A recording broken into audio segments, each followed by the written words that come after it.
எல்லாருக்கும் வணக்கம். என்னோட பேர் அசாருதீன். நான் கும்மிடிப்பூண்டி திருவள்ளூர் மாவட்டத்திலேருந்து வரேன். நான் தனியாக செயல்படலை, ஒரு 4-5 பேர் சேர்ந்து பனை ஓலை பின்னல் இந்த வேலையை செஞ்சிட்டு இருக்கோம். எங்கள் குழுவுக்கு பேர் சாரோலை குழு.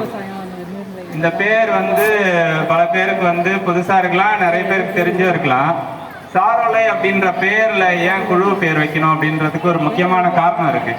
என்ன அப்படின்னா, இன்னைக்கு பொதுவா சந்தையில பொது மார்க்கெட்ல எல்லாம் பாத்தீங்கன்னா பனை ஓலை பெரும்பாலும் குருத்தோலைகள்ல தான் இருக்கு.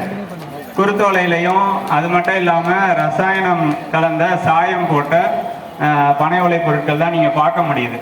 ஆனா நாங்க என்ன செய்யறோம் அப்படின்னா, அந்த குருத்தோலைகளை வெட்டாம ரசாயனம் சாயம் பூசாத, அதாவது நமக்கு இயற்கையா என்ன நிறம் இருக்கோ அந்த நிறத்திலேயே பனை ஓலை பொருட்களை நாங்கள் செஞ்சு கொடுக்குறோம்.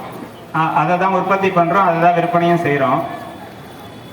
ஆனால் இந்த வேலைக்கு நான் வர்றதுக்கு முன்னாடி ஒரு சின்ன கதை இருக்கு, அதையும் சொல்லிடுறேன். நம்ம பொதுவாக எங்கள் ஊரில் பார்த்தீங்கன்னா நிறைய சோசியல் ஆக்டிவிட்டிஸ்லாம் பண்ணிகிட்டு இருக்கோம்.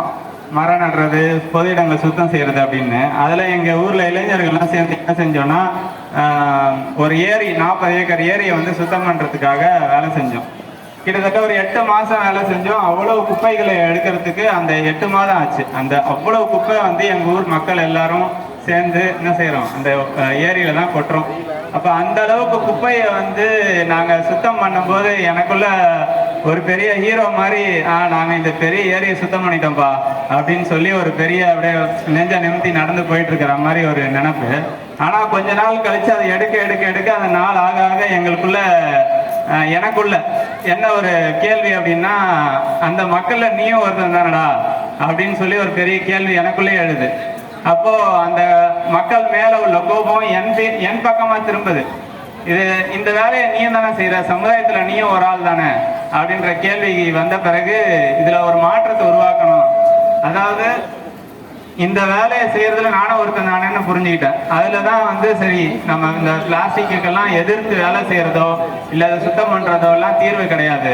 இதுக்கு மறுவினை ஆற்றணும், ஏதாவது ஒரு மாற்று வழியை தேடணும் அப்படின்னு நான் யோசிக்கும் போதுதான் பனை நம்ம தமிழ் மக்களுக்கு கொஞ்சம் நெருக்கமான ஒரு மரமாகவும், பனை ஓலையில செஞ்ச பொருட்களை பாரம்பரியமா மரபுல எல்லாரும் பயன்படுத்திய பொருளாகவும் நம்ம பார்க்க வேண்டியது இருந்துச்சு.